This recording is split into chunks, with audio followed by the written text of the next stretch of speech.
నమస్తే అండి. కేఎస్బిఎస్ క్రియేషన్స్కి స్వాగతం. ఈరోజు నేను చూపించబోయే రెసిపీ వచ్చేసి ఉలవలతో ఒక 2 రకాలైన రెసిపీస్ చూపించబోతున్నాను. ఉలవలతో చాలా రకాలైన రెసిపీస్ చేసుకోవచ్చండి. ఉలవలు ఆరోగ్యానికి చాలా మంచిది కాబట్టి వీటితో రకరకాల రెసిపీస్ చేసుకోవచ్చు. నేనైతే ఇక్కడ 2 రకాలైన రెసిపీస్ని చేస్తున్నాను. దీనికోసం ముందుగా ఉలవలను ఒక నైట్ అంతా నానబెట్టుకున్న ఉలవల్ని శుభ్రంగా కడిగేసి ఒక కుక్కర్ గిన్నెలోకి వేసుకొని దీంట్లోనే కొద్దిగా ఉప్పు వేసుకొని ఇవి మునిగేంత వరకు వాటర్ని వేసుకొని మూత పెట్టి వీటిని ఉడికించుకోవాలి. మరీ మెత్తగా ఉడికించుకోవాల్సిన అవసరం లేదండి, కొంచెం పలుకుగా ఉంటే సరిపోతుంది. ఈ విధంగా ఉడికించుకుంటే సరిపోతుంది. ఇలా ఉడికించుకున్న వాటిని వాటర్ అంతా సపరేట్ చేసుకోవాలి. ఈ విధంగా చిల్లులు గిన్నెలో వేశారంటే వాటర్ అంతా కిందికి దిగిపోతుంది. ఇవి పక్కన పెట్టుకొని ఇప్పుడు ఒక 2 పెద్ద సైజు ఉల్లిపాయలను తీసుకున్నాను, అలాగే పచ్చిమిరపకాయలను కూడా తీసుకున్నాను. ఇప్పుడు స్టవ్ పై ఒక కళాయి పెట్టి దాంట్లో ఆయిల్ వేసి వేడైన తర్వాత సన్నగా పొడవుగా తరుక్కున్న పచ్చిమిర్చి వేసుకోవాలి. పోపు గింజలు, ఎండుమిర్చి కూడా వేసుకొని కొద్దిగా ఇంగువ వేసుకొని వేయించుకోవాలి. ఈ పోపు అంతా ఒకసారి బాగా వేగిన తర్వాత ఇందులోనే సన్నగా తరిగిన ఉల్లిపాయలు కూడా వేసుకొని వేయించుకోవాలి. ఈ ఉల్లిపాయలు మరీ వేగనవసరం లేదండి, కొద్దిగా అటు ఇటు కలుపుకున్న తర్వాత దీంట్లోనే ఉడికించుకున్న ఉలవల్ని కూడా వేసుకొని ఒకసారి పోపంతా కలిసేలాగా బాగా కలుపుకొని, ఆల్రెడీ మనం ఉడికించేటప్పుడు కొద్దిగా ఉప్పు వేసుకున్నాం కదండి, ఇక్కడ కూడా కొద్దిగా వేసుకొని ఒకసారి బాగా కలుపుకొని మూత పెట్టి ఒక 2 నిమిషాల పాటు మగ్గించుకోవాలి.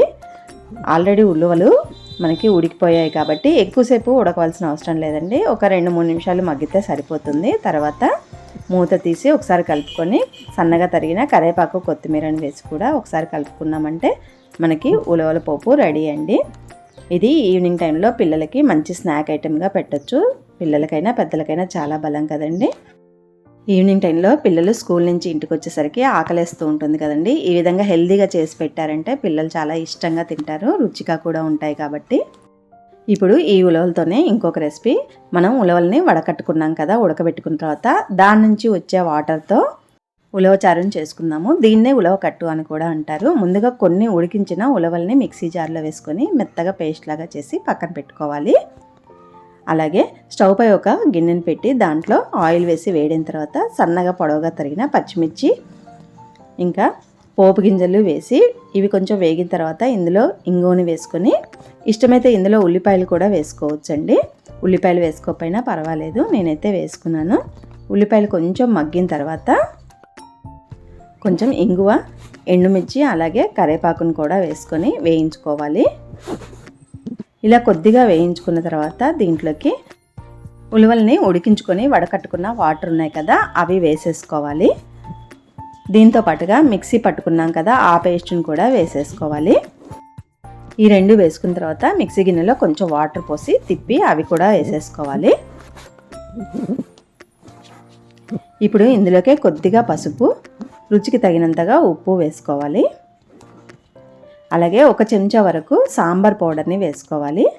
ఇందులో సాంబార్ పొడి వేసుకుంటే చాలా రుచిగా ఉంటుందండి చారు. ఇవన్నీ వేసుకున్న తర్వాత కొద్దిగా చింతపండు వాటర్ని కూడా వేసుకోవాలి. చింతపండు కొద్దిగా తీసుకుంటే సరిపోతుందండి. చింతపండును కొంచెం వేడి నీళ్ళలో వేసి నానిన తర్వాత రసం తీసి పోసుకోవాలి. ఇదంతా కూడా ఒకసారి బాగా కలుపుకొని పొంగొచ్చే వరకు హై ఫ్లేమ్లో పెట్టుకోవాలి. ఒకసారి పొంగొచ్చిన తర్వాత స్టవ్ తగ్గించేసి ఒక 5-10 నిమిషాల వరకు మరిగించుకుంటే మనకి ఉలవచారు రెడీ అయిపోతుందండి. చాలా రుచిగా ఉంటుంది, ఒకసారి ఇలా ట్రై చేయండి. మనం ఒకసారి ఉలవల్ని ఉడకబెట్టుకున్నామంటే ఇలా 2 రకాలైన రెసిపీస్ చేసుకోవచ్చండి. నేను ఉలవలతో లంచ్ బాక్స్కి రైస్ ఐటెం కూడా చేశాను, వీలైతే నా ఛానల్లోకి వెళ్ళి చూడండి. అంతేనండి, ఈ 2 రెసిపీస్ మీకు నచ్చినట్లయితే లైక్ చేయండి, షేర్ చేయండి, సబ్స్క్రైబ్ చేయండి, నా ఛానల్ని సపోర్ట్ చేయండి. Thank you.